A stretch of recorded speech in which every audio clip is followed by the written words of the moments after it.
Hi అండి, అందరికీ నమస్కారం. Welcome back to Srujana foods recipes. ఆదివారం వచ్చిందంటే చాలు మన తెలుగువారి ఇళ్లలో ఆ వాసన వేరేలా ఉంటుంది. వారమంతా ఒకెత్తు అయితే సండే రోజు మధ్యాహ్నం వండుకునే మటన్ కర్రీ ఒకెత్తు. ఆ కుక్కర్ విజిల్ వచ్చే లోపే చుట్టుపక్కల ఇళ్లల్లోకి తెలిసిపోవాలి ఇక్కడ ఏదో స్పెషల్ జరుగుతుందని. చాలామంది మటన్ వండుతారు, కానీ ముక్కని ముట్టుకుంటే వెన్నెలా కరిగిపోవాలి. ఆ గ్రేవీ వేడివేడి అన్నంలో కలుపుతుంటే ఎర్రగా మెరిసిపోవాలి. హోటల్ స్టైల్ కాదు, పక్కా మన అమ్మ చేతి వంటలా పల్లెటూరి రుచితో ఈరోజు మా ఇంట్లో నేను చేస్తున్న సండే స్పెషల్ మటన్ కర్రీ ఎలా ఉంటుందో చూడండి. ఒక్కసారి ఈ పద్ధతిలో ట్రై చేస్తే మీ ఇంట్లో వాళ్ళు వచ్చే సండే ఎప్పుడు వస్తుందా అని ఎదురు చూస్తారు. ఇక లేట్ చేయకుండా ఆ గుమగుమలాడే ప్రాసెస్లోకి వెళ్ళిపోదామా. ముందుగానైతే మటన్ని శుభ్రంగా కడుక్కొని పక్కన పెట్టుకోండి. అలాగే ఉల్లిపాయల్ని కూడా కట్ చేసి పక్కన పెట్టుకోండి. కొంచెం ఎక్కువనే కట్ చేసుకోండి, గ్రేవీగా ఉంటుంది. అలాగే 2 లేక 3 టమాటోలని, అలాగే కొంచెమంత అల్లం పేస్ట్ కూడా ఎక్కువగానే యూస్ చేయాలి. అలాగే లవంగా దాల్చిన చెక్కని కూడా కచ్చా పచ్చగా దంచుకోండి. ఇది పోపులో వేస్తే మంచి ఫ్లేవర్ అనేది వస్తుంది. అల్లం పేస్ట్ని అలా మటన్పై వేసి మొత్తం అంతా మటన్కి పట్టేలా కలిపేసుకోండి. ఇలా కలపడం వల్ల అల్లం అనేది మటన్కి మొత్తం పట్టి మంచి రుచిని అనేది ఇస్తుంది. మటన్లో అల్లం ఎక్కువ వేసుకోవడం వల్ల రుచిగా ఉంటుంది. ఇప్పుడు స్టవ్ వెలిగించుకొని కుక్కర్ని పెట్టుకోండి. మీరు గిన్నెలో వండుకున్నారంటే ఒకసారి ఉడకకుండా ఉంటుంది. కుక్కర్లో ఉడకపెట్టుకుంటే తొందరగా ఉడుకుతుంది మరియు మెత్తగా కూడా ఉడుకుతుంది. ఇప్పుడు ఇందులోకి 5 గంటల నూనె అయితే తీసుకున్నామండి, అరకిల మటన్కి.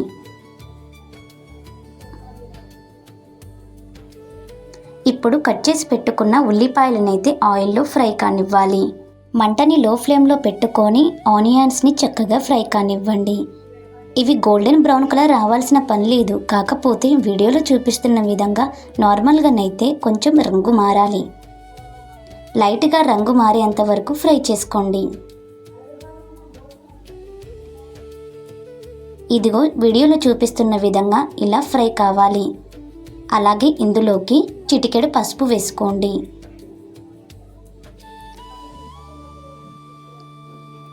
పసుపు వేసుకొని ఒకసారి కలుపుకోండి. పసుపు వేసుకున్న తర్వాత ఎక్కువసేపు అయితే ఆనియన్స్ని ఫ్రై చేయకూడదు. వెంటనే అందులోకి మనం శుభ్రంగా కడిగి పెట్టుకున్న మటన్ అయితే ఇందులో వేసుకోవాలి.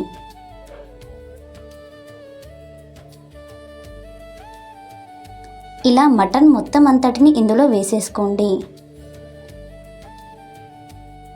వేసుకున్న తర్వాత ఒకసారి మళ్ళీ కలుపుకోండి. నెమ్మదిగా కొద్దిసేపు అలా ఫ్రై అయ్యేంత వరకు కలుపుతూనే ఉండాలి.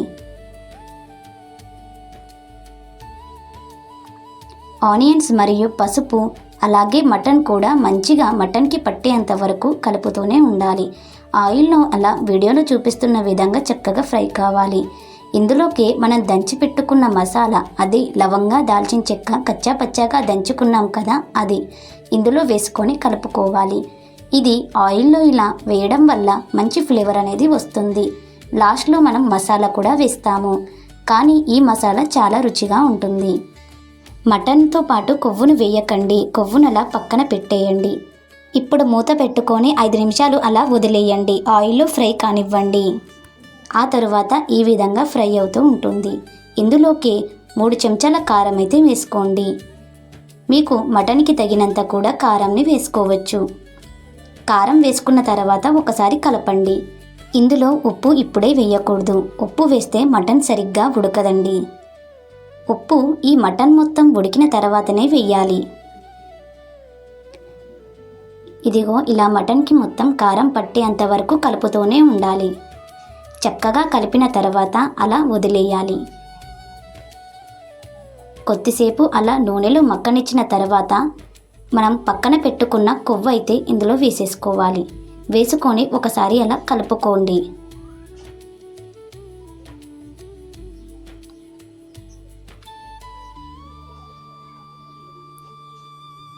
చక్కగా అలా ఆయిల్లో ఫ్రై అయ్యేటట్టు మంచిగా కలుపుకోవాలి.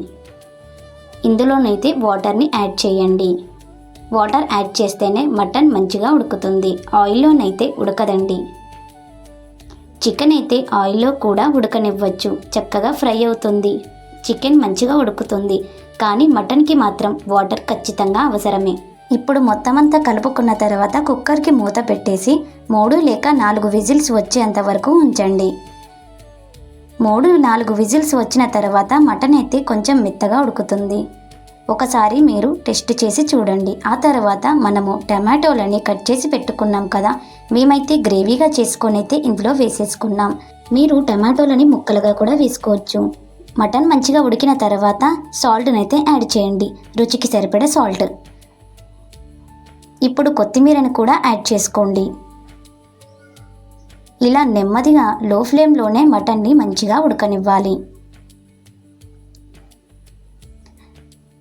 కొత్తిమీర వేసుకున్న తర్వాత ఒకసారి అయితే కలుపుకోండి.